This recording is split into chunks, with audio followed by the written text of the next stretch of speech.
제발 멈춰주십시오. 우리가 잘못했습니다. 이란 미사일 1200발이 순식간에 요격, 중동 하늘이 폭죽놀이가 됐습니다. 그런데 그게 끝이 아니었습니다. 천궁3 탄도순환 극초음속 추가 폭격에 이란은 그야말로 초토화되는데요. 도대체 무슨 일이 있었던 걸까요? 하나 잘못 건드렸다. 뼈마디 폭격당한 이란, 그리고 자비 없는 세계 최강 대한민국. 지금 시작합니다.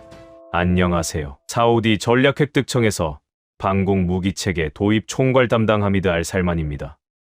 쉽게 말하면 우리 중동 하늘을 지킬 방패를 고르는 사람입니다. 사우디는 돈이 넘쳐납니다. 믿기 힘들겠지만 그래서 우리가 고른 방패는 세계 최고라고 의심한 적이 없었거든요. 그날 이야기를 꺼내기 전에 하나만 여쭤볼게요. 여러분은 자기가 믿어온 것이 무너지는 순간을 본 적 있으신가요? 텔레비전 화면 속에서 수만 명이 지켜보는 가운데 실시간으로요. 이란이었습니다. 순항미사일과 자폭 드론을 동시에 쏟아부은 겁니다. 복합, 포화, 공격, 군사 교범에서나 보던 시나리오가 현실이 된 거예요. 심장이 조여왔지만 저는 스스로를 다독였습니다. 괜찮다. 우리에겐 세계 최고의 방패가 있으니까. 미국제 패트리어트. 우리가 수조 원을 쏟아부어 구축한 다층 방공망의 핵심이었죠. 저는 그 체계를 직접 도입한 사람이에요. 계약서 한 줄 한 줄을 검토했고 성능 시험 데이터를 밤새 분석했고 펜타곤 관계자들과 악수하며 확신을 나눴습니다. 이건 실패하지 않는다고 저 스스로에게 맹세했었거든요. 패트리어트 전 포대 교전 개시, 발사 명령이 떨어졌고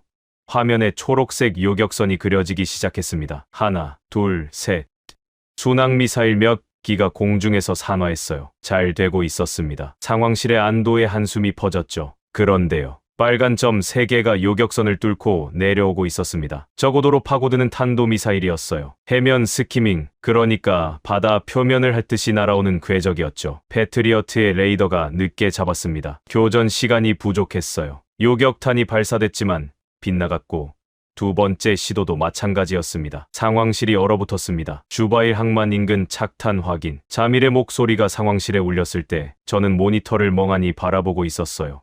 착탄. 그 두 글자가 머릿속에서 메아리 쳤습니다. 수조 원짜리 방패에 구멍이 뚫린 겁니다. 그때 국제 군사 채널 화면이 바뀌었어요. 중동 전문 군사 분석가가 흥분한 목소리로 말하고 있었습니다. 화면 하단의 실시간 조회수가 빠르게 올라가고 있었죠. 전 세계가 이 상황을 보고 있었습니다. 생중계로. 그런데 분석가가 언급한 건 패트리어트의 실패가 아니었어요. 전혀 다른 이야기였습니다. 동부 해안 남측 구역에서 놀라운 장면이 포착되고 있습니다. 대한민국이 배치한 천궁2 체계가 적어도 침투 표적을 연속으로 격추하고 있습니다. 화면이 전환됐어요. 어두운 사막 하늘을 가르며 불꽃이 3번 연속으로 피어올랐습니다. 하나, 둘, 셋. 정확히 3기. 패트리어트가 놓친 바로 그 적어도 궤적의 표적들이었죠. 한국. 솔직히 말하면 그 순간 제 머릿속에 떠오른 감정은 감탄이 아니었습니다. 당혹감이었어요. 아니, 약간의 불쾌함에 가까웠을지도 모릅니다. 우리가 수조 원을 들여 구축한 주력 체계가 뚫렸는데 한국산 보조 체계가 그걸 막아낸 거잖아요. 그것도 전 세계가 보는 앞에서. 군사 채널 댓글이 폭발하기 시작했습니다. 영어, 아랍어, 불어, 온갖 언어로 한국 방공 체계를 언급하는 글이 쏟아졌어요. 실시간 트렌드에 천궁2라는 단어가 올라가고 있었죠. 자밀이 조심스럽게 다가왔습니다. 국장님, 천궁2 교전 데이터 정리 중입니다. 분석팀에서 보고서를 올리겠다고. 됐어. 제가 잘라 말했죠. 목소리가 생각보다 차갑게 나왔어요. 자밀이 움찔하는 게 보였습니다. 미안했지만 그 순간 저는 인정하고 싶지 않았어요. 한국 체계가 해낸 일의 의미를 받아들이면 제가 15년간 쌓아온 판단 전체가 흔들리는 거니까요. 이틀 뒤 긴급획득위원회가 소집됐습니다. 사우디 국방부 차관급 인사 12명이 모인 자리에서 차세대 방공체계 후보 논의가 시작됐어요. 당연히 천궁의 실전 데이터가 화두에 올랐죠. 그런데 분위기는 제가 예상한 것과 달랐습니다. 아니, 정확히는 제가 원한 방향으로 흘러갔어요. 한국 체계는 제한된 조건에서 운이 좋았을 뿐입니다. 이걸 가지고 전체 전략을 재검토하는 건 과도한 반응이죠. 국방부 기술자문관 마으디 중장의 발언이었습니다. 몇몇이 고개를 끄덕였어요. 저도 그 중 하나였죠. 솔직히 말하면 안도했습니다. 결론은 이미 정해져 있었어요. 차세대 요격 후보의 한국 체계는 포함시키지 않는다. 미국산 체계를 유지하되 업그레이드 버전을 도입한다. 만장일치였습니다. 아시다시피 세계 최강 군사 강국은 미국이에요. 전 세계 사람들이 알고 있죠. 그래서 한국은 당연히 미국보다 후순위일 수밖에 없었습니다. 회의실을 나오면서 저는 어깨가 가벼워지는 걸 느꼈어요. 올바른 결정이었다고 그렇게 스스로를 납득시켰습니다. 그런데 상황실로 돌아와 컴퓨터를 켜는 순간 화면 한 구석에 국제군사분석기관에서 보낸 속보가 터졌어요. 천궁2 실전 요격 영상의 전 세계 조회수가 이미 3천만을 넘었고 중동 7개국 방위 당국이 한국 측에 비공식 접촉을 시도했다는 내용이었습니다. 저는 화면을 끄고 의자에 깊이 앉았어요. 창밖으로 리야드의 새벽 하늘이 희미하게 밝아오고 있었습니다. 우리는 올바른 결정을 한 거라고 한 번 더 되뇌었습니다. 그런데 이상하게도 그날 밤 잠이 오지 않았어요. 그 뒤로 며칠간 저는 평소와 다름없이 일했습니다. 아침 6시에 출근해서 서류를 검토하고 오전 회의에 참석하고 오후엔 방산업체 관계자들과 화상통화를 이어갔죠. 모든 게 정상이었어요. 적어도 겉으로는요. 하지만 제 책상 위에는 치우지 못한 서류 한 묶음이 놓여 있었습니다. 천궁2 실전 교전 분석 보고서. 자미리 올려둔 건데 저는 열어보지 않았어요. 열어볼 필요가 없다고 생각했거든요. 이미 결론은 났으니까. 그 주 목요일 전략획득청 내부 합동평가회의가 열렸습니다. 차세대 방공망 구성안을 최종 점검하는 자리였죠. 저는 발표자로 나섰어요. 준비한 슬라이드에는 한국을 이렇게 정리해뒀습니다. 수출형 중견 방산국. 기술력은 일정 수준 인정하나 통합 운용 경험 부족. 장기 군수 지원 체계 미검증. 전략적 파트너로 분류하기엔 시기상조. 깔끔한 정리였어요. 논리적이었고 데이터에 근거했고 누구도 반박하기 어려운 결론이었죠. 발표를 마치자 회의실에 잠깐 정적이 흘렀습니다. 마우디 중장이 먼저 고개를 끄덕였고 몇몇 위원들이 뒤따랐어요. 역시 이 방향이 맞다는 표정들이었죠. 그런데 한쪽 끝에 앉아있던 사람이 손을 들었습니다. 왕실 직속 국방혁신위원회에서 파견된 파이살 알차이디 차관보. 40대 초반. 영국에서 군사공학을 전공한 인물이었어요. 평소에 과묵한 사람인데 그날은 눈빛이 달랐습니다. 살만 국장님, 한 가지만 여쭤보겠습니다. 중견 방산국이라는 분류 기준이 생산 능력 기준입니까? 아니면 실전 성과 기준입니까? 단순한 질문이었어요. 그런데 회의실 공기가 미묘하게 바뀌는 걸 느꼈습니다. 저는 침착하게 대답했죠. 종합적인 평가입니다. 단일 교전 사례만으로 등급을 조정하는 건 적절치 않습니다. 파이살 차관보는 더 이상 말하지 않았어요. 고개를 살짝 끄덕이더니 노트에 뭔가를 적었습니다. 그게 전부였죠. 회의는 예정대로 끝났고 저는 이겼다고 생각했습니다. 그런데 제가 몰랐던 게 있었어요. 그 회의실 안에서 이미 두 개의 흐름이 갈라지고 있었다는 거요. 며칠 뒤 자미리 내부 보고 채널을 통해 입수한 정보를 가져왔습니다. 국방부 산하기술평가단에서 비공식적으로 두 파벌이 형성되고 있다는 거예요. 하나는 일본 체계 선호파. 일본이 방위장비 이전 3원칙을 완화하면서 패트리어트 공동생산 경험을 앞세운 제안서를 내밀었다는 겁니다. 미국과의 호환성, 기존 체계와의 연동성, 논리가 깔끔했어요. 솔직히 일본 쪽 주장에는 수긍이 갔습니다. 문제는 다른 한쪽이었죠. 한국 도입파, 파이살 차관보를 중심으로 젊은 기술 장교들과 왕실, 측근 일부가 모여 천궁 실전 데이터를 재분석하고 있다는 소식이었습니다. 국장님, 무시할 수준이 아닌 것 같습니다. 자밀이 조심스럽게 말했어요. 저는 코웃음을 쳤습니다. 실전에서 세 발 맞췄다고 전체 방공 전략을 바꾸자고요. 마치 축구에서 후반 막판에 교체 선수가 골 하나 넣었다고. 다음 경기 선발 라인업을 갈아엎자는 것과 뭐가 다릅니까? 여러분도 그렇게 생각하시죠? 상식적으로 그게 맞잖아요. 그런데 상식이 무너지는 순간이 왔습니다. 그것도 제가 전혀 예상하지 못한 방향에서요. 열흘쯤 뒤 워싱턴에서 공식 서한이 도착했습니다. 미국 국방부 방위안보협력국 명이었어요. 내용을 읽는 순간 저는 글자 위에 시선이 멈췄습니다. 패트리어트 최신형 요격탄 납품 일정 조정 통보. 기존 계약 물량 중 40%에 대해 인도 시기를 18개월 연기한다는 내용이었어요. 이유는 단 한 줄이었습니다. 미 본토 및 우선 동맹국 배치 물량 확보를 위한 생산 라인 재배분 40%, 18개월. 숫자를 다시 읽었습니다. 3번, 4번, 바뀌지 않았어요. 우선 동맹국.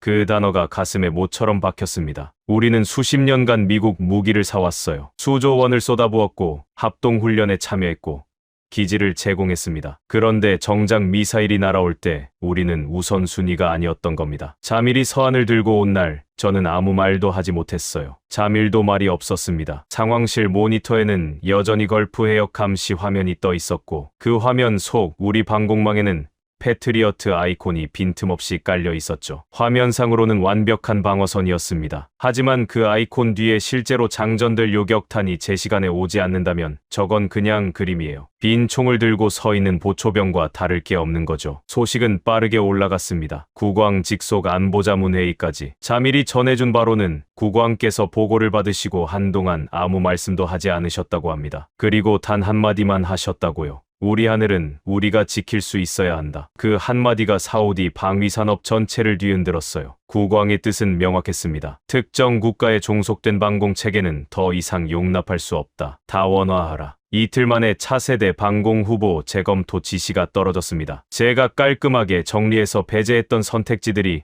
다시 테이블 위로 올라온 거예요. 일본, 프랑스, 이스라엘, 그리고 한국.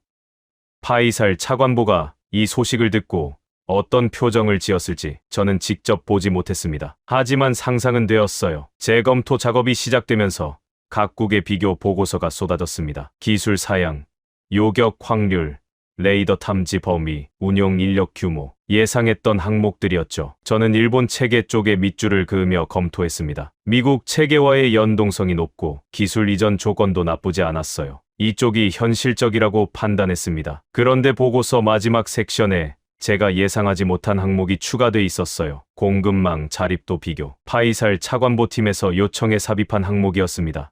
미국. 생산 라인 본토 집중. 해외 주문 시 의회 승인 및 우선 배분 절차 필요. 평균 납기 24개월에서 36개월. 일본. 방위장비 이전 3원칙 완화 이후에도 수출 실적 제한적. 대량 생산 체계 미구축. 핵심 부품. 미국 의존. 납기 보장 불확실. 한국. 생산 라인 국내 독립 운용. 핵심 부품 국산화율 80% 이상. 계약 후 평균 납기 12개월에서 18개월. 중동 기후 적응형 파생 모델 개발 가능. 숫자가 눈에 박혔습니다. 미국 36개월, 한국 12개월. 같은 방패를 주문하는데 한쪽은 3년을 기다려야 하고 한쪽은 1년 안에 가져다 준다는 거예요. 전쟁은 기다려주지 않습니다. 미사일은 납품 일정을 확인하고 날아오지 않거든요. 그리고 결정적인 한 줄이 있었습니다. 한국은 생산 라인을 바이어 국가 현지에 이전 설치할 의향이 있으며 사우디 현지 합작 생산 제한이 포함되어 있음. 현지 생산, 우리 땅에서 우리 기술자가 우리 방패를 만든다. 그 순간 제 머릿속에서 무언가가 흔들렸어요. 작은 균열이었습니다. 인정하기 싫었지만 이건 기술력이나 실전 성과와는 다른 차원의 문제였어요. 공급망, 자립, 종속에서 벗어나는 것. 국왕께서 말씀하신 바로 그것이었죠. 회의실을 나와 복도를 걸을 때 파이살 차관보와 마주쳤습니다. 그는 가볍게 목례를 했어요. 아무 말도 하지 않았습니다. 승리자의 미소 같은 것도 없었어요. 다만 그의 손에 들린 서류철 표지에 태극기 문양이 작게 인쇄된 게 보였을 뿐이죠. 저는 고개를 돌렸습니다. 사무실로 돌아와 의자에 앉았어요. 책상 위에 여전히 놓여있던 천궁2 분석 보고서. 며칠째 열어보지 않았던 그 서류를 손이 갔습니다. 첫 페이지를 넘기는 순간 제가 무시해왔던 숫자들이 눈앞에 펼쳐졌어요. 적어도 표적 요격률, 반응시간, 동시 교전 능력. 하나하나가 제 계산을 비틀고 있었습니다. 여러분, 사람이 가장 두려워하는 게 뭔지 아세요? 틀리는 게 아닙니다. 자기가 틀렸다는 걸 알면서도 이미 너무 멀리 와버렸다는 걸 깨닫는 순간이에요. 저는 보고서를 내려놓고 창밖을 바라봤습니다. 리야드의 오후 햇살이 사막 위로 쏟아지고 있었어요. 저 하늘 어딘가에서 누군가가 다시 미사일을 쏠 수 있다는 것. 그때 우리 방패에 실탄이 장전되어 있을 거라는 보장이 없다는 것. 그 사실이 처음으로 무겁게 느껴졌습니다. 한국 측 브리핑이 잡힌 건 그로부터 일주일 뒤였습니다. 파이살 차관보가 주선한 자리였죠. 장소는 리야드 킹 칼리드 국제공항 인근 방산 전시 부속 회의장. 저는 솔직히 가고 싶지 않았어요. 하지만 국왕의 재검토 지시가 내려진 이상 모든 후보국 브리핑에 참석하는 건 제 의무였습니다. 회의장에 들어서자 한국 측 인사 대여섯 명이 이미 자리를 잡고 있었어요. 정장 차림에 넥타이를 단정하게 맨 중년 남성들. 그중 한 사람이 눈에 들어왔습니다. 50대 후반으로 보이는 체구가 크지 않은 사람이었어요. 다른 사람들이 노트북을 세팅하고 프로젝터를 점검하는 동안 그는 회의 탁자 위에 낡은 가죽 서류 가방 하나만 올려두고 조용히 앉아 있었습니다. 파이살 차관보가 소개했어요. 살만 국장님, 이분은 한국방위사업청 산하 미사일 방어 개발단의 박종현 단장님이십니다. 전공 체계의 핵심 설계를 이끌어 오신 분이죠. 박종현 단장. 악수를 나눌 때 그의 손이 거칠었습니다. 연구실에만 앉아 있던 사람의 손이 아니었어요. 현장을 뛴 사람의 손이었죠. 그는 짧게 목례를 하고는 미소도 없이 자리에 앉았습니다. 겸손이라기보다는 불필요한 것에 에너지를 쓰지 않는 사람이라는 인상이었어요. 브리핑이 시작됐습니다. 처음 30분은 예상대로였어요. 천궁2 체계의 기본 사양, 요격 범위, 레이더 성능, 운용 인력 구성, 깔끔하게 정리된 슬라이드가 지나갔죠. 나쁘지 않았습니다. 하지만 제 마음을 움직일 정도는 아니었어요. 다른 나라 브리핑에서도 비슷한 수준의 자료는 본 적이 있으니까요. 그때 박종현 단장이 일어섰습니다. 여기서부터는 제가 직접 설명드리겠습니다. 그는 프로젝터 리모컨을 들지 않았어요. 대신 아까 그 낡은 가죽 가방을 열었습니다. 안에서 꺼낸 건 노트 한 권이었어요. 누렇게 바랜 종이, 가장자리가 다른 표지, 연필로 빼곡하게 적힌 숫자와 도에 세월의 무게가 느껴지는 물건이었죠. 이건 1950년 한국전쟁 당시 대한민국 육군 포병 관측장교가 현장에서 작성한 사격 기록 노트의 복사본입니다. 회의장이 조용해졌어요. 저는 속으로 고개를 갸웃했습니다. 70년도 더 된 전쟁 이야기를 지금 왜 꺼내는 건지 이해가 되지 않았거든요. 박 단장은 노트를 펼쳐서 탁자 위에 놓았습니다. 손가락으로 한 페이지를 짚었어요. 이 페이지를 보시면 숫자가 빼곡히 적혀 있습니다. 각도, 거리, 풍향, 작탄 편차. 당시 한국군 포병은 장비가 형편없었습니다. 포시는 미군이 쓰다 넘긴 중고였고 관측 장비라고 해봐야 맨눈과 쌍안경이 전부였어요. 그런데 이 장교는 매 사격마다 착탄 지점을 기록하고 편차를 계산하고 다음 사격의 보정값을 적용했습니다. 하루에 수십 번씩요. 저는 예의상 노트를 들여다봤습니다. 연필 글씨가 놀라울 정도로 정교했어요. 전장의 포연 속에서 이걸 적었다니 대단하다는 생각은 들었죠. 하지만 그게 지금 우리가 논의하는 수십억 달러짜리 방공 체계와 무슨 상관이 있단 말입니까? 70년 전 포병 노트가 현대 미사일 방어와 어떤 관련이 있는지 설명해 주시겠습니까? 제가 직접 물었어요. 목소리에 냉소가 섞였을 겁니다. 옆에 앉은 자밀이 살짝 긴장하는 게 느껴졌죠. 파이살 차관보는 표정 변화 없이 박 단장을 바라보고 있었습니다. 박 단장은 전혀 당황하지 않았어요. 오히려 제 질문을 기다렸다는 듯 고개를 끄덕였습니다. 당연한 의문이십니다. 직접 보여드리겠습니다. 그가 손짓하자 한국 측 기술 진입 프로젝터에 새 화면을 띄웠어요. 왼쪽에는 70년 전 포병 노트의 숫자 배열이, 오른쪽에는 현대 요격 알고리즘의 코드 구조가 나란히 놓였습니다. 이 포병 장교가 한 일은 단순한 사격 보정이 아닙니다. 여러 각도에서 동시에 날아오는 포탄의 궤적을 예측하고 아군 방어선의 교차 사격 지점을 계산한 겁니다. 산악 지형에서 고도차가 있는 다수 표적을 상대해야 했으니까요. 우리는 이것을 다층 방어 교차각 계산이라고 부릅니다. 화면이 전환됐어요. 포병 노트의 교차각 계산 도해가 서서히 3차원 모델로 변하더니 현대 탄도미사일 궤적 예측 시뮬레이션과 겹쳐졌습니다. 이 원리가 천궁 요격 알고리즘의 기초입니다. 저고도 침투 표적, 고각 탄도 표적, 군집 드론, 각기 다른 고도와 속도로 동시에 들어오는 위협을 조차 계산해서 최적 요격 시점을 도출하는 방식이죠. 70년 전 전장에서 사람이 연필로 했던 일을 지금은 알고리즘이 밀리초 단위로 수행합니다. 여러분, 솔직히 그 순간 제가 무슨 생각을 했는지 아세요? 감동이 아니었어요. 찝찝함이었습니다. 이론은 그럴듯한데 이건 그냥 스토리텔링 아닌가? 프레젠테이션 기술이 좋은 거지 실제 성능과는 별개 아닌가? 그렇게 생각했어요. 그래서 한마디 더 했습니다. 인상적인 역사 수업이었습니다. 하지만 우리가 필요한 건 이야기가 아니라 데이터죠. 회의장에 긴장이 흘렀어요. 한국 측 수행원 몇 명의 표정이 굳는 게 보였습니다. 그런데 박 단장은 웃었어요. 처음으로 아주 얇게 입꼬리만 살짝 올리는 미소였죠. 그럼 데이터를 보여드리겠습니다. 화면이 바뀌었습니다. 이번엔 시뮬레이션이었어요. 천궁2 체계가 동시다발 포와 공격을 맞는 가상 시나리오. 적어도 순항미사일 4기, 중고도 탄도탄 2기, 군집 드론 12기가 동시에 접근하는 상황이었죠. 시뮬레이션이 돌아가기 시작했습니다. 화면 속 천궁 체계가 표적을 분류하고 위협도를 계산하고 요격 순서를 배분하는 과정이 실시간으로 표시됐어요. 그리고 그 계산 과정의 핵심에 아까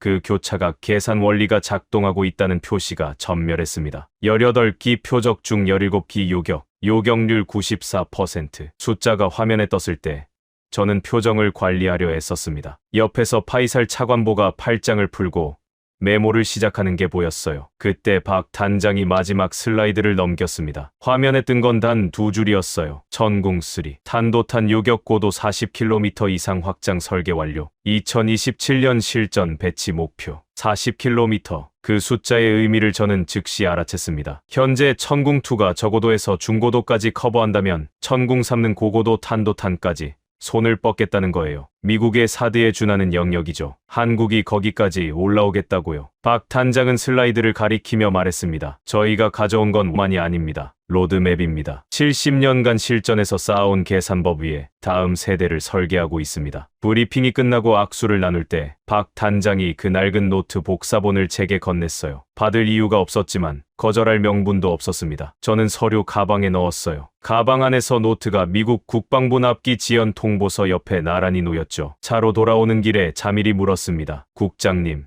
어떻게 보셨습니까? 글쎄, 프레젠테이션은 인상적이었지만 그건 그거고 이건 이거야. 그렇게 대답했어요. 하지만 차 안에서 내내 그 시뮬레이션 화면이 머릿속에서 지워지지 않았습니다. 18기 중 17기. 그리고 그 계산의 뿌리가 70년 전 전장에서 연필로 쓴 숫자라는 사실. 사무실에 돌아와 가방을 열었을 때 노트 복사본이 가장 먼저 눈에 들어왔어요. 누렇게 바랜 종이 위에 빼곡한 숫자들. 전쟁 속에서 장비도 없이 목숨이 오가는 와중에 이걸 적은 사람이 있었다. 그 사실이 이상하게 마음에 걸렸습니다. 화려한 기술 사양이나 시뮬레이션 수치보다 그 낡은 노트 한 권이 더 오래 남았어요. 기술은 사라져도 기록은 남고 기록이 남으면 다음 세대가 그 위에 쌓아 올리는 거잖아요. 그날 밤 저는 처음으로 한국이라는 나라의 방산 역사를 검색해봤습니다. 아무에게도 말하지 않았어요. 자밀에게도, 파이살 차관보에게도. 그냥 혼자서 새벽까지. 화면 속에 펼쳐진 건 제가 몰랐던 이야기였습니다. 한국의 방산 역사를 검색하던 그 새벽 이후 저는 스스로에게 한 가지 규칙을 정했습니다. 감정에 흔들리지 말 것. 노트 한 권에 시뮬레이션 한 번에 판단을 바꾸는 건 프로가 아니거든요. 저는 15년간 이 자리를 지켜온 사람이에요. 데이터로 말하고 데이터로 결정하는 사람이죠. 그래서 이틀 뒤 파이살 차관보가 한국 측 2차 브리핑 일정을 통보했을 때도 담담하게 받아들였습니다. 오히려 좋다고 생각했어요. 이번에는 냉정하게 허점을 찾아내자. 어떤 방산업체든 첫 브리핑은 화려하게 포장합니다. 진짜 실력은 두 번째, 세 번째 만남에서 드러나는 법이니까요. 2차 브리핑 장소는 달랐어요. 리야드가 아니라 제다. 인근 킹 파이살 해군기지 부속 회의동이었습니다. 해군기지라는 점이 의아했죠. 방공 체계 논의에 왜 해군 시설을 잡은 건지. 차를 타고 기지에 들어서면서 자밀에게 물었더니 자밀도 고개를 젓더군요. 회의동에 들어서자 분위기가 달랐습니다. 지난번보다 한국 측 인원이 2배는 많았어요. 그리고 박종현 단장 옆에 처음 보는 얼굴들이 앉아 있었습니다. 군복이 아닌 기업 로고가 새겨진 재킷을 입은 사람들이었죠. 한화오션, 한화에어로스페이스. 이름은 들어봤지만 방공체계 브리핑에 조선소 사람들이 왜 와 있는 건지 이해가 되지 않았어요. 박 단장이 인사를 마치고 바로 본론에 들어갔습니다. 이번에는 낡은 노트를 꺼내지 않았어요. 대신 화면에 잠수함이 떴습니다. 잠수함이요. 살먼 국장님, 오늘은 하늘 이야기가 아닌 바다 이야기부터 시작하겠습니다. 저는 팔짱을 꼈어요. 솔직히 의아함을 넘어서 약간 짜증이 났습니다. 우리는 방공체계를 논의하러 온 건데 잠수함을 보여주겠다고요. 시간 낭비 아닌가 싶었죠. 하지만 박 단장은 개의치 않는 표정이었습니다. 한화오션에서 나온 기술이사가 발표를 이어받았어요. 화면에 한국이 수출한 잠수함 데이터가 나열됐습니다. 인도네시아에 납품한 1200톤급 잠수함 3척. 인도 해군 차기 잠수함 사업 우선 협상 대상 선정. 폴란드 해군과의 기술 협력 계약. 숫자들은 인상적이었지만 제 질문은 같았어요. 이게 방공이랑 무슨 상관이냐고. 그때 화면이 전환됐습니다. 잠수함 내부 전투체계 구성도가 떴어요. 그리고 그 옆에 천궁2 방공체계의 관제 구성도가 나란히 놓였습니다. 같았어요. 아니, 정확히 말하면 뼈대가 같았습니다. 센서에서 데이터를 수집하고 위협을 분류하고 교전 우선순위를 배분하고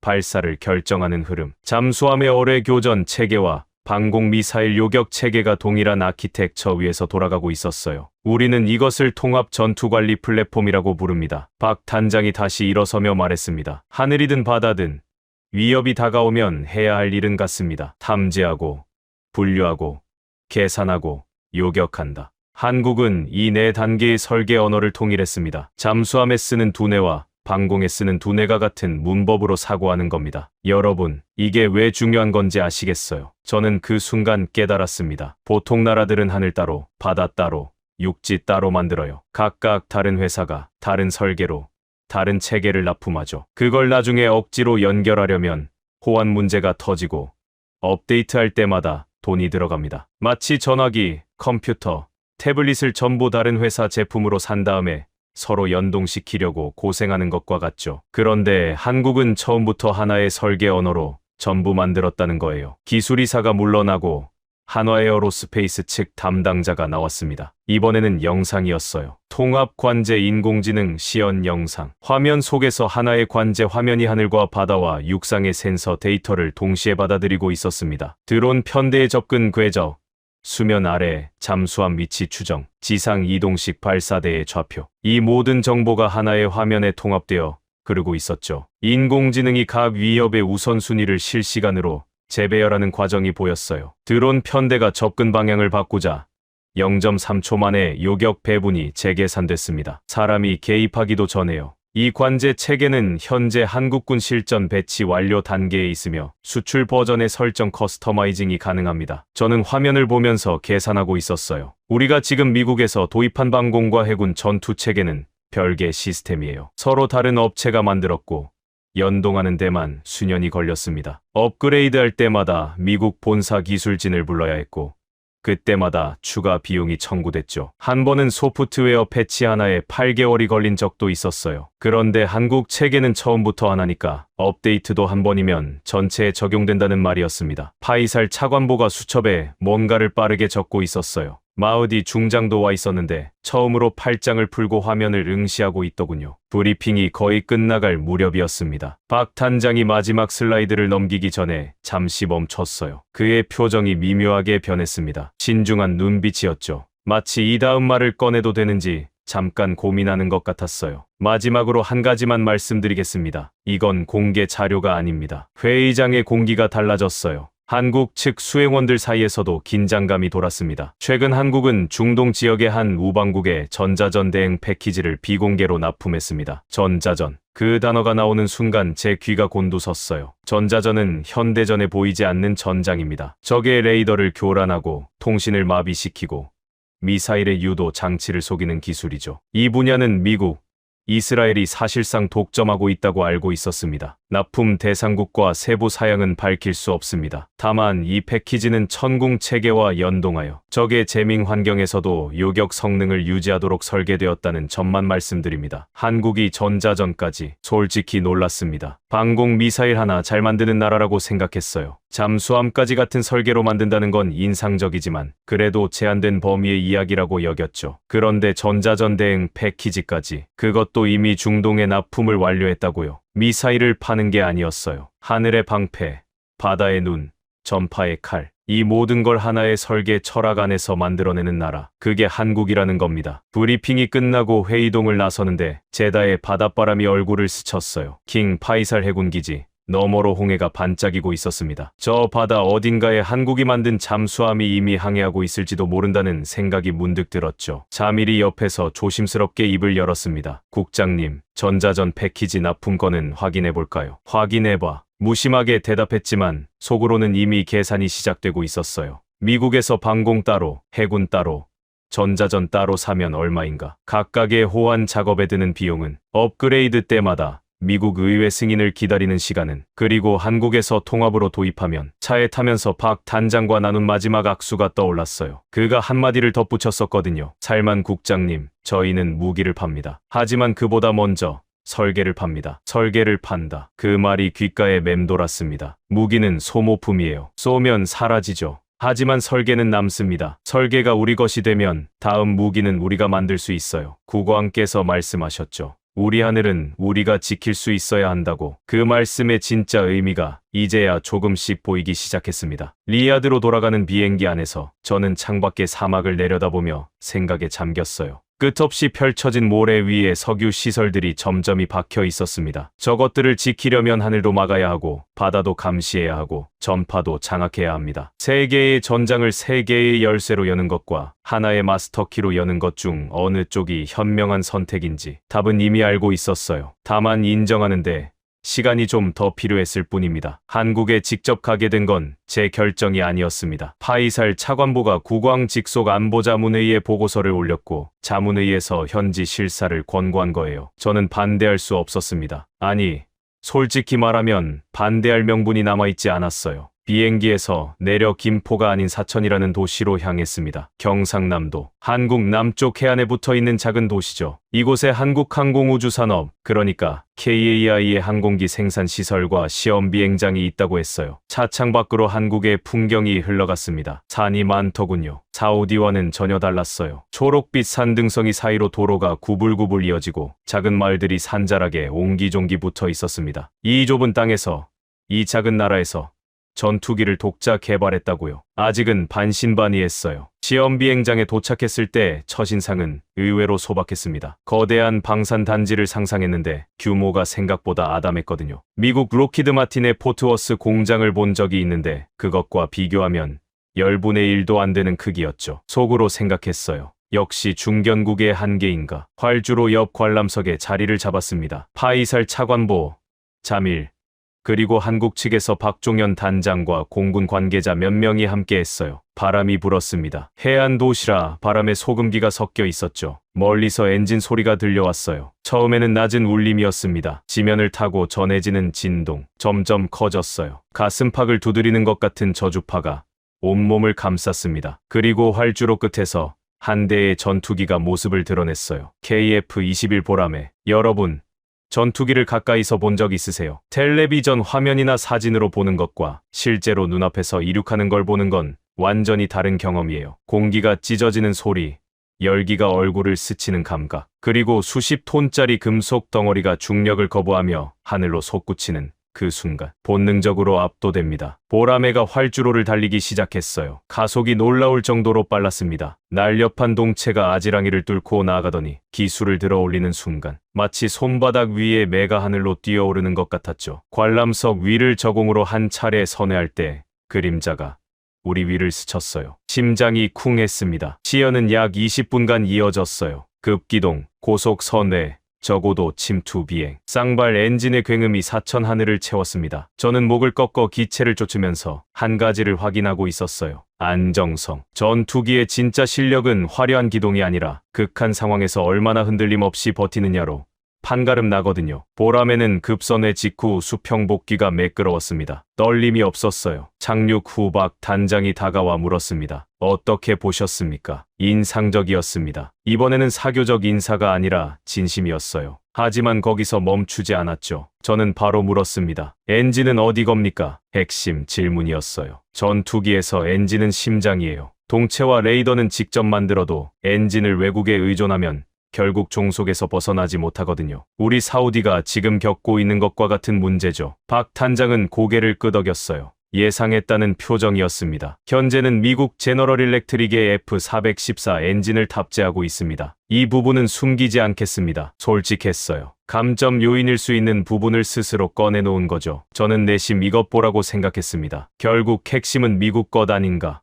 다만 박 단장이 말을 이었습니다. 한국형 엔진 개발이 현재 진행 중이며 단계적 교체를 전제로 기체 설계가 완료되어 있습니다. 보라매의 동체는 처음부터 국산 엔진 장착을 염두에 두고 설계했습니다. 바꿔 말하면 이 비행기는 완성품이 아닙니다. 플랫폼입니다. 플랫폼. 또 그 단어였어요. 잠수함 브리핑에서도 통합관제 시스템에서도 이제 전투기에서까지. 그 다음 일정은 브리핑실로 이동해서 천궁2 실전 운용 데이터를 공개하는 순서였습니다. 저는 이미 시뮬레이션은 본 적이 있었지만 이번에는 달랐어요. 실전 데이터였습니다. 실제 교전 상황에서 수집된 수치들, 화면에 숫자가 떴어요. 탐지에서 교전 결심까지 평균 2.8초, 동시 추적 표적 수 24기, 저고도 침투 표적 대응, 요격률 92%, 중고도 탄도탄 대응, 요격률 88%. 숫자 하나하나가 무거웠습니다. 시뮬레이션이 아니라 실제 전장에서 나온 수치라는 게 중요했어요. 아까 보라매가 하늘을 가르던 그 소리가 아직 귓가에 남아있는데 눈앞에는 방공체계의 실전 성적표가 펼쳐져 있었죠. 그리고 마지막이 왔습니다. 천궁3. 박 단장이 직접 설명에 나섰어요. 지난번 브리핑에서 한 줄짜리 예고만 했던 바로 그 체계. 천궁3은 단순한 성능 개량이 아닙니다. 위협의 종류가 바뀌었기 때문에 설계 자체를 재정의한 체계입니다. 화면에 세 가지 위협 유형이 나란히 떴습니다. 탄도미사일, 순항미사일, 극초음속, 활공체. 이 세 가지가 동시에 날아오는 상황. 현대전에서 가장 악몽 같은 시나리오죠. 천궁3은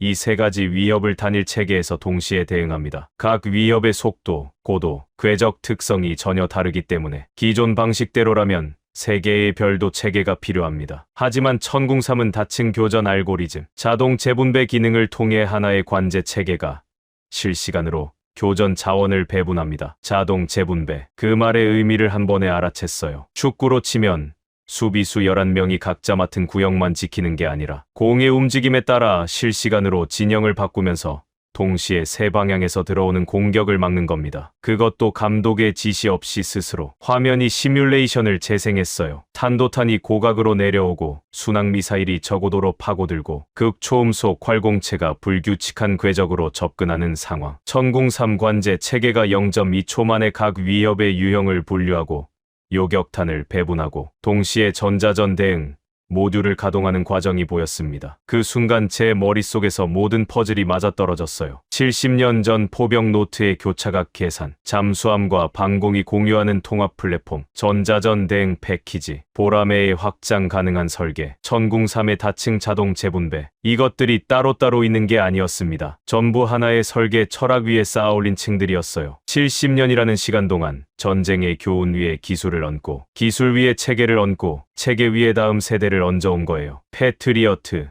사드, 이지스. 미국은 각각을 따로 만들었습니다. 각각이 세계 최고죠. 하지만 따로예요. 한국은 하나로 만들었습니다. 브리핑이 끝난 뒤 밖으로 나왔어요. 사천의 저녁 하늘에 노을이 물들고 있었습니다. 활주로 저편에 보라매가 경납고로 들어가는 게 보였어요. 날개 끝에 석양빛이 반사되고 있었습니다. 파이살 차관보가 옆에 서서 같은 방향을 바라보고 있었어요. 한동안 아무 말이 없었습니다. 그가 먼저 입을 열었죠. 국장님, 이제 어떻게 생각하십니까? 저는 대답하지 않았어요. 대답할 수 없었다는 게 맞겠죠. 15년간 쌓아온 확신이 무너지고 있었거든요. 그런데 이상하게도 그 무너짐이 두렵지만은 않았습니다. 폐허 뒤에 뭔가 더 단단한 것이 보이기 시작했으니까요. 자밀이 다가와 내일 일정을 확인했습니다. 저는 고개를 끄덕이고 숙소로 향했어요. 방에 들어와 침대에 앉았을 때 가방에서 꺼낸 건 노트북이 아니었습니다. 그 낡은 포병 노트 복사본이었어요. 첫 페이지를 펼쳤습니다. 빼곡한 숫자들, 전장에서 연필로 쓴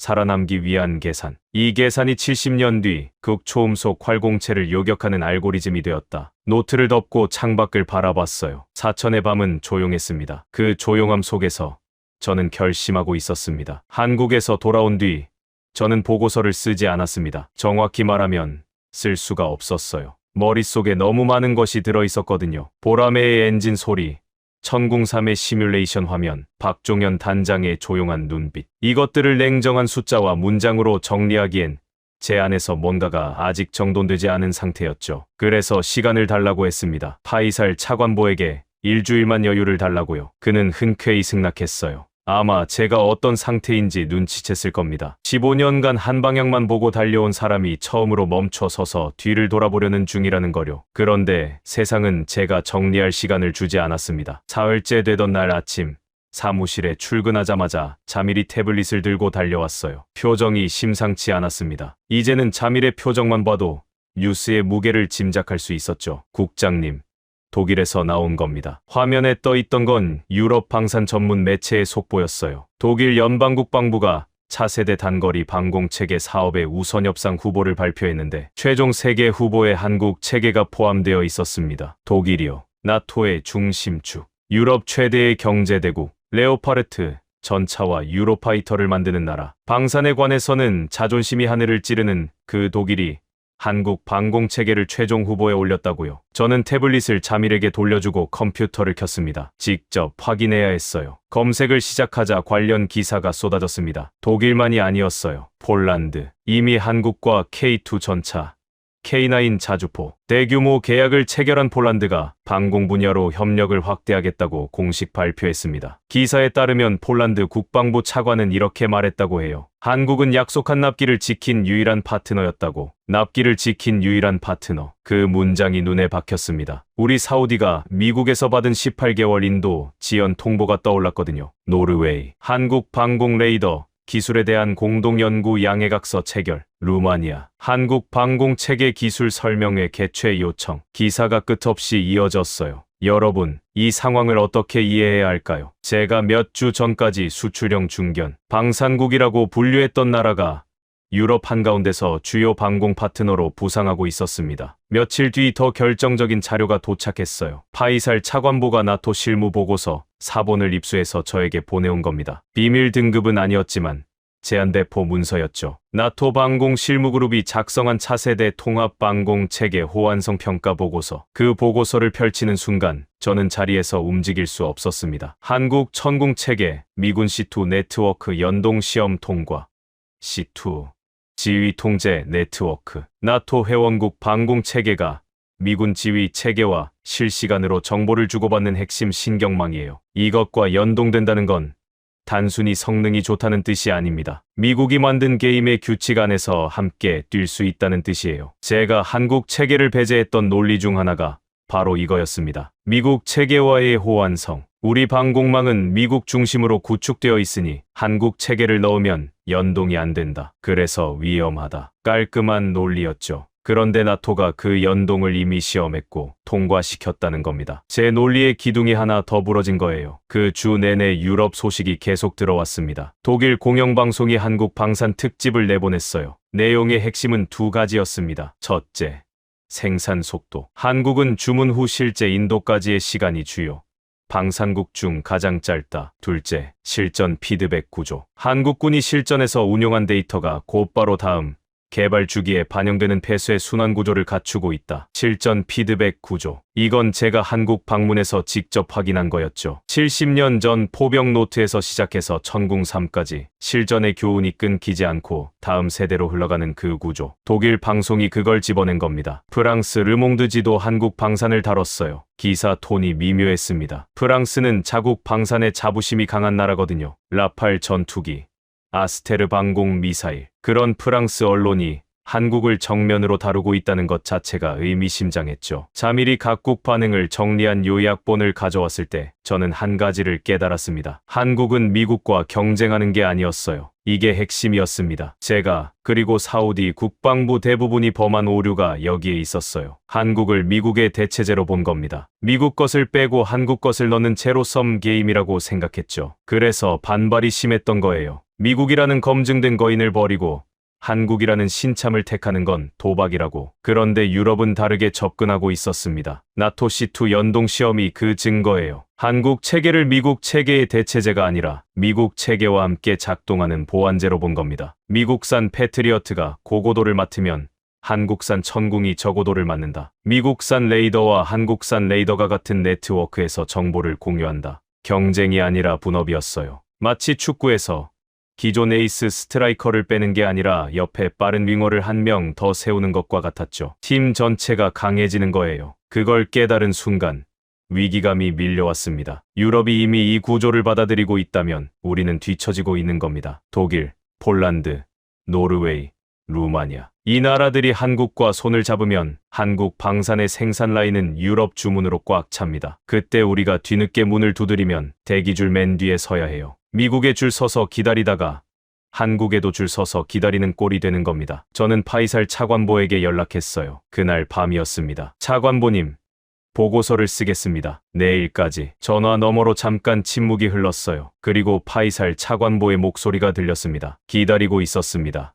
국장님. 전화를 끊고 컴퓨터 앞에 앉았어요. 빈 문서를 열었습니다. 커서가 깜빡이고 있었죠. 15년간 미국 체계만을 지지해온 하미드 알 살만이 처음으로 다른 방향의 보고서를 쓰려 하고 있었습니다. 손가락이 키보드 위에서 잠시 멈췄어요. 이걸 쓰면 돌아갈 수 없다는 걸 알고 있었거든요. 제가 직접 배제 의견을 냈던 한국을 제가 직접 추천하는 겁니다. 내부에서 어떤 시선이 쏟아질지 뻔했죠. 하지만 창밖을 바라봤어요. 리야드의 밤하늘, 저 위로 미사일이 날아올 수 있는 하늘, 그 하늘 아래 우리 아이들이 잠들어 있었습니다. 타자를 치기 시작했어요. 제목은 이렇게 적었습니다. 차세대 통합방공체계 다원화 전략 재검토 의견서. 날이 밝을 때까지 멈추지 않았습니다. 보고서를 제출한 다음 날 예상대로 폭풍이 왔습니다. 전략획득청 내부에서 제 이름이 오르내리기 시작했어요. 15년간 미국 체계의 수호자였던 하미드 알 살만이 돌변했다는 소문이 복도를 타고 번졌죠. 마흐디 중장은 저와 눈을 마주치지 않았고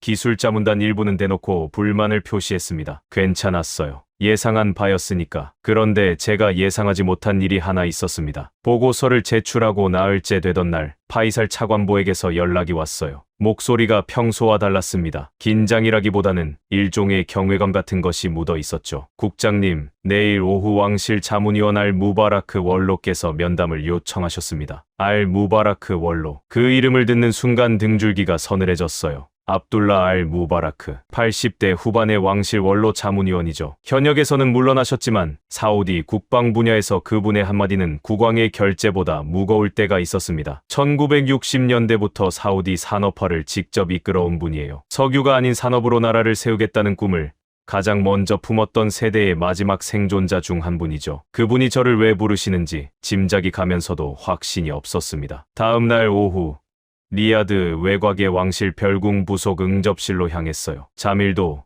파이살 차관보도 동행하지 않았습니다. 혼자 오라는 지시였거든요. 응접실은 넓었지만 소박했어요. 화려한 금장식 대신 오래된 목재 가구들이 놓여 있었고 벽에는 흑백 사진 몇 장이 걸려 있었습니다. 1960년대 70년대의 사우디 사막 위에 처음으로 콘크리트 기둥이 세워지던 시절의 기록이었죠. 알 무바라크 원로는 창가에 앉아 계셨어요. 아랍 전통 의상 위에 얇은 쇼를 걸치고 작은 찻잔을 손에 들고 계셨습니다. 80대 후반이라는 나이가 무색하게 눈빛이 또렷했어요. 저를 보시더니 가볍게 손짓하셨죠. 앉게.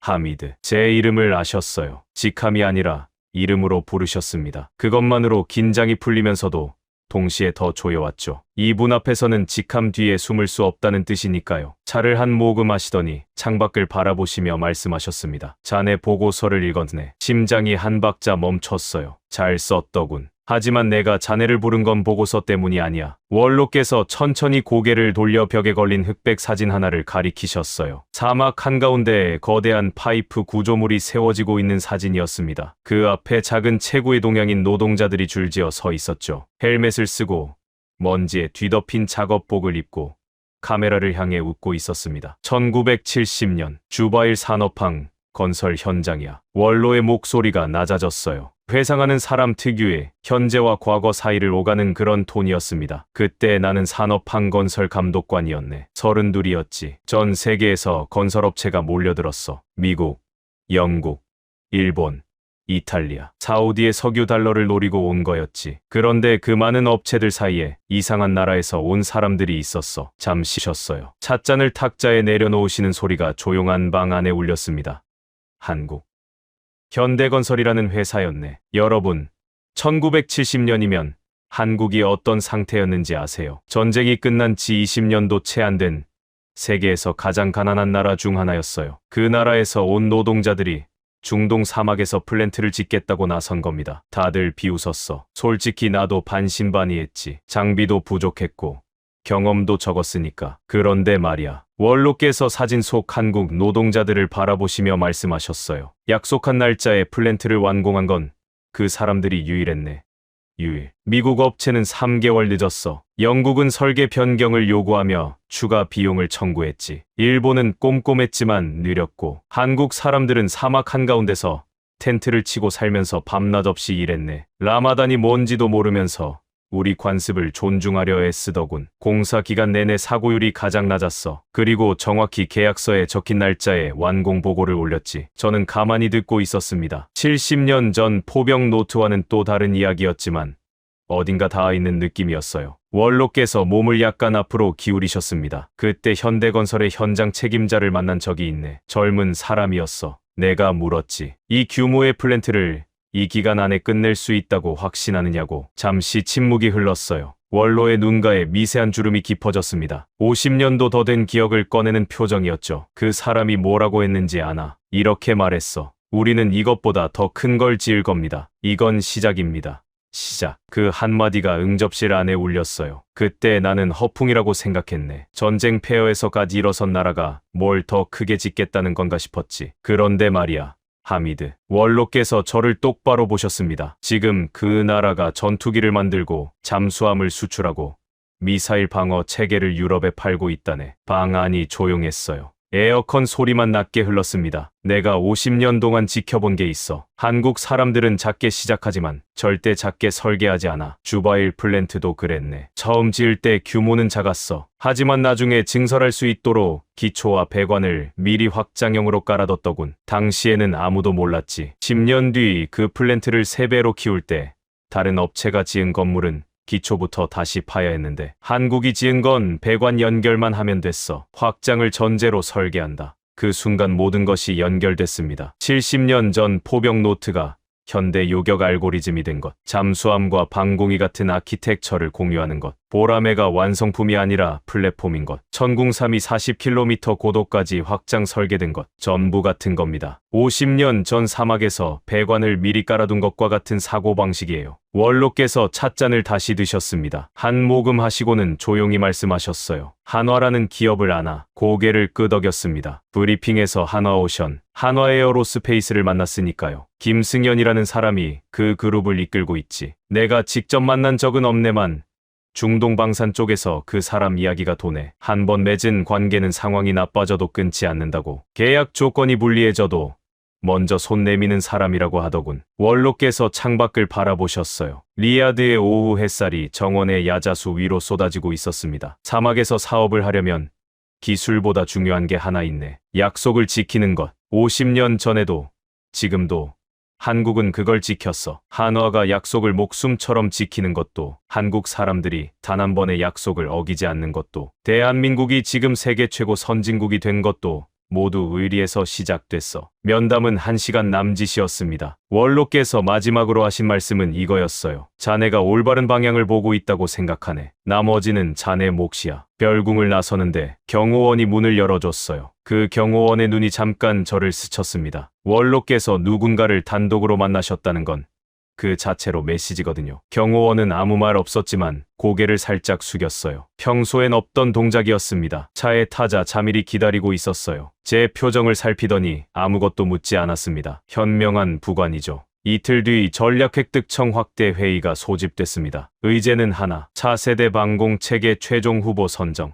회의실에 마우디 중장, 파이살 차관보, 기술자문단, 각군 대표가 모였어요. 파이살 차관보가 발표를 마친 뒤 공식 안건이 상정됐습니다. 화면에 문구가 떴어요. 안건 사항. 대한민국 천궁3 차세대 방공체계 공동개발 참여 제안 검토. 공동개발. 단순 구매가 아니라 함께 만들자는 제안이었습니다. 회의실이 웅성거렸어요. 마우디 중장이 눈을 가늘게 뜨는 게 보였습니다. 반대파 위원들이 서류를 넘기는 소리가 날카롭게 들렸죠. 그런데 이상한 일이 벌어졌어요. 마우디 중장 옆에 앉아있던 군수참모부장이 먼저 입을 열었습니다. 원로 자문위원께서 검토를 권하셨다는 보고를 받았습니다. 한마디였어요. 하지만 그 한마디가 회의실의 무게중심을 옮겼습니다. 마우디 중장의 반대 발언이 예정되어 있었을 텐데 그는 입을 다물었어요. 서류를 내려놓고 의자에 등을 기댔습니다. 파이살 차관보가 저를 바라봤어요. 눈빛이 말하고 있었죠. 이제 국장님 차례입니다. 저는 일어섰습니다. 준비한 말은 없었어요. 하지만 할 말은 있었습니다. 이 안건을 지지합니다. 짧았어요. 더 말할 필요가 없었습니다. 15년간 미국 체계만을 밀어온 하미드 알 살만이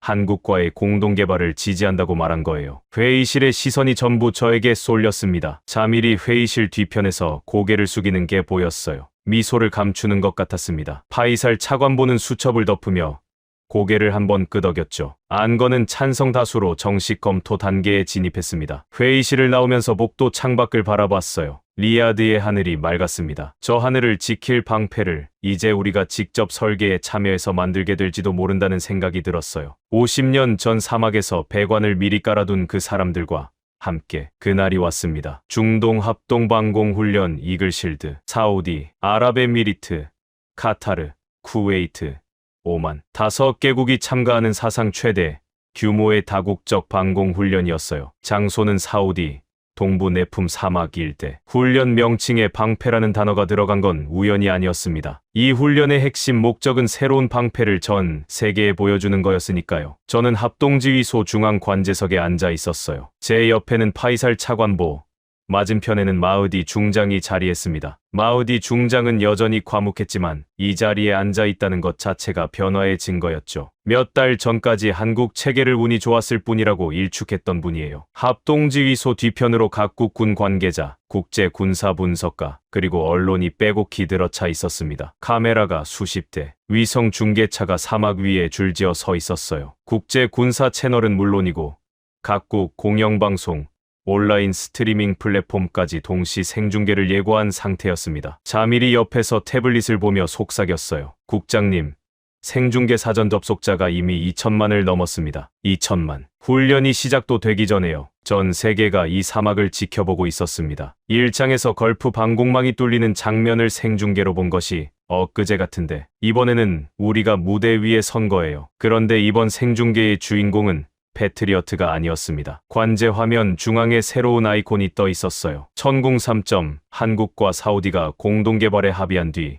한국 측이 시범 운용을 위해 배치한 체계였습니다. 아직 양산 단계는 아니었지만 실전 배치 직전의 최종 시험 버전이었죠. 그리고 그 천궁3 옆에 미국산 패트리어트와 사드가 나란히 배치되어 있었습니다. 연동 운용. 서로 다른 나라의 체계가 하나의 신경망으로 연결된 겁니다. 나토 C2 네트워크 기반의 통합 지휘 통제. 한국 체계가 미군 네트워크와 연동 시험을 통과했다는 그 보고서가 현실이 된 거예요. 화면 한쪽에 한화에어로스페이스의 통합 관제 인공지능 시스템이 가동되고 있었습니다. 제다에서 브리핑으로만 봤던 그 화면이 지금 실제로 사막 위의 모든 센서와 요격 체계를 실시간으로 엮고 있었죠. 훈련 개시 3분 전 관제석 스피커에서 카운트다운이 시작됐어요. 심장이 빨라졌습니다. 15년간 이 자리에서 수없이 훈련을 지켜봤지만 이번은 달랐어요. 이번에는 제가 추천한 체계가 저 사막 위에 서 있었으니까요. 여러분, 자기가 믿기로 결심한 것이 시험대에 오르는 순간의 긴장감을 아세요. 틀리면 제 경력만 끝나는 게 아닙니다. 우리 하늘에 안전이 걸린 문제예요. 훈련 개시. 사막 위로 표적이 발사됐습니다. 이번 시나리오는 최악 중의 최악이었어요. 탄도미사일 6기, 순항미사일 8기, 극초음속 활공모의 표적 2기, 군집 드론 24기, 총 40기의 위협이 동시에 다른 고도, 다른 속도, 다른 방향에서 쏟아지는 상황. 관제 화면이 순간적으로 빨간 점들로 뒤덮였습니다. 통합 관제 인공지능이 작동을 시작했어요. 화면 위에 빨간 점들이 순식간에 분류됐습니다. 고도별, 위협도별, 속도별. 0.4초 만에 40기 전체의 우선순위가 매겨졌어요. 그리고 요격 자원 배분이 시작됐습니다. 고고도 탄도타는 사드가 맡았어요. 중고도 순항미사일은 패트리어트가 잡았습니다. 여기까지는 기존 체계의 영역이었죠. 그런데 화면 아래쪽에서 벌어지는 일이 달랐어요. 저고도로 파고드는 순항미사일 3기와 불규칙 궤적의 극초음속 모의 표적, 그리고 24기의 군집 드론. 이것들이 동시에 밀려오고 있었습니다. 천궁3이 반응했어요. 화면에서 교전 시퀀스가 표시됐습니다. 다층 교전 알고리즘 자동 재분배. 박종현 단장이 사천에서 설명해줬던 바로 그 기능이었죠. 천궁3의 관제 체계가 각 위협의 궤적 변화를 밀리초 단위로 추적하면서 요격탄의 배분을 실시간으로 재조정했습니다. 드론이 편대를 바꾸자 0.2초 만에 요격 순서가 재배열됐어요. 극초음속 표적이 궤적을 틀자 예측 알고리즘이 즉시 세교전 지점을 산출했습니다. 합동지휘소가 숨을 죽였어요. 카메라 셔터 소리만 기관총처럼 울렸습니다. 첫 번째 요격, 성공. 두 번째, 성공. 세 번째, 네 번째, 5번째, 연속 성공. 사막 하늘에 불꽃이 피어올랐습니다. 하나, 또 하나. 관제 화면에서 빨간 점들이 하나씩 사라져갔어요. 그리고 결정적인 순간이 왔습니다. 극초음속 모의 표적. 고도 42km에서 급강하하며 불규칙 기동을 시작한 표적을 천궁삼이 추적하고 있었어요. 42km. 지난 사천 브리핑에서 박 단장이 예고했던 그 수치. 40km 이상 고도 확장 설계. 요격탄이 발사됐습니다. 관제 화면에서 초록색 선이 빨간 점을 향해 솟구쳤어요. 3초, 2초, 1초. 교전 성공. 고도 42km. 극초음속 기동 표적 요격 확인. 합동지휘소에서 박수가 터져나왔습니다. 각국 군 관계자들이 자리에서 일어났어요. 국제 군사 분석가들이 흥분한 목소리로 무언가를 기록하고 있었습니다. 자밀히 태블릿을 보더니 눈이 커졌어요. 국장님, 지금 실시간 시청자 수가 7천만을 돌파했습니다. 전 세계 군사 분야 생중계 역대 1위입니다. 검색 트렌드 전 세계 1위 키워드가 천궁3, 천궁3입니다. 7천만. 전 세계가 지켜보는 앞에서 한국과 사우디가 함께 세운 방패가 증명된 거예요. 훈련 종료 후 최종 결과가 집계됐습니다. 40기 표적 중 38기 요격, 통합, 요격률 95%. 그중 천궁 3단독 교전 영역에서는 14기 중 14기 전량 요격 100%. 숫자를 2번 확인했어요. 14기 중 14기. 적어도 침투, 극초음속 기동, 군집 드론 전부 포함해서요. 하지만 제가 가장 주목한 건 요격률이 아니었습니다. 통합 연동 성능이었어요. 미국산 사드와 패트리어트, 한국산 천궁3이 하나의 인공지능 관제 아래에서 한치의 혼선도 없이 작동했다는 것. 각자의 영역을 나누고 빈틈을 메우고 실시간으로 재배분하면서 세 개의 다른 나라에서 만든 체계가 마치 하나의 오케스트라처럼 움직인 거예요. 지휘자는 한화에어로스페이스의 통합관제 인공지능이었고요. 훈련 직후 합동 기자회견이 열렸습니다. 사우디 국방부 대변인이 공식 성명을 낭독한 뒤 질의응답 시간이 왔어요. 각국 기자들의 질문이 쏟아졌습니다. 그중 한 기자가 저를 지목했어요. 영국 군사 전문지 기자였습니다. 살만 국장님, 사우디가 한국 방공 체계를 선택한 결정적 이유가 무엇입니까? 수십 개의 카메라가 저를 향했습니다. 마이크가 가까이 왔어요. 파이살 차관보가 옆에서 조용히 저를 바라보고 있었고, 자밀은 뒤에서 태블릿을 들고 서 있었죠. 저는 준비한 답변이 있었어요. 기술 사양, 납기 보장, 공급망 자립, 유럽 도입 사례. 논리적이고 깔끔한 대답. 하지만 마이크 앞에 서는 순간 다른 말이 나왔습니다. 이건 무기를 산 게 아닙니다. 잠시 멈췄어요. 회견장이 조용해졌습니다. 이건 국가 시스템을 도입한 겁니다. 기자들의 펜이 일제히 움직였어요. 카메라 플래시가 터졌습니다. 한국은 무기를 파는 나라가 아닙니다. 설계를 파는 나라입니다. 70년 전 전장의 교훈을 알고리즘으로 만들고 잠수함과 전투기와 미사일을 하나의 설계 언어로 통합하고 50년 전 사막에서 배관을 확장형으로 깔아둔 것처럼 모든 것을 다음 단계를 전제로 만드는 나라. 우리가 도입한 건 천궁3라는 미사일이 아니라 그 뒤에 있는 대한민국이라는 시스템입니다. 회견장이 잠시 정적에 잠겼어요. 그리고 박수가 터졌습니다. 회견이 끝나고 밖으로 나왔을 때 해가 지고 있었어요. 내품 사막 위로 석양이 붉게 물들고 있었습니다. 멀리 훈련장의 천궁3 발사대가 실루엣으로 서 있었죠. 그 옆에 패트리어트와 사드가 나란히. 박종현 단장이 다가왔습니다. 처음 만났을 때와 마찬가지로 미소가 없었어요. 대신 손을 내밀었습니다. 거친 손이었죠. 악수를 나누는 순간 그가 처음으로 웃었어요. 짧고 조용한 미소였습니다. 살만 국장님, 이제 시작입니다. 시작. 50년 전 사우디 사막에서 현대건설 현장 책임자가 했던 말과 같은 말이었어요. 그는 돌아서서 한국 측 기술진에게 걸어갔습니다. 저는 그 뒷모습을 바라봤어요. 자밀이 옆에 섰습니다. 조용히요, 국장님. 실시간 검색어 전 세계 1위입니다. 천궁3. 그리고 2위 키워드가 대한민국입니다. 저는 고개를 끄덕이고 하늘을 올려다봤어요. 사막의 저녁 하늘에 첫 번째 별이 떠오르고 있었습니다. 저 하늘을 지킬 방패가 이제 우리 손에 있었어요. 아니, 정확히 말하면 우리 손으로 함께 만들어가고 있었습니다. 여러분, 저는 이 자리에서 15년간 방패를 골라왔습니다. 처음엔 세계 최고의 방패를 사면 된다고 생각했어요. 돈이면 된다고, 강대국의 이름이면 충분하다고. 하지만 진짜 방패는 사는 게 아니더군요. 함께 설계하고, 함께 만들고 함께 확장해가는 것이었습니다. 한국이라는 나라가 있습니다. 70년 전에는 폐허 위에서 연필로 포탄 궤적을 계산하던 나라, 50년 전에는 사막에서 배관을 미리 확장형으로 깔던 나라, 그리고 오늘 전 세계 생중계 1위를 기록하며 42km 상공에서 극초음속 표적을 격추한 나라. 그 나라는 항상 같은 말을 합니다. 이건 시작입니다. 작게 시작하되 절대 작게 설계하지 않는 나라. 대한민국.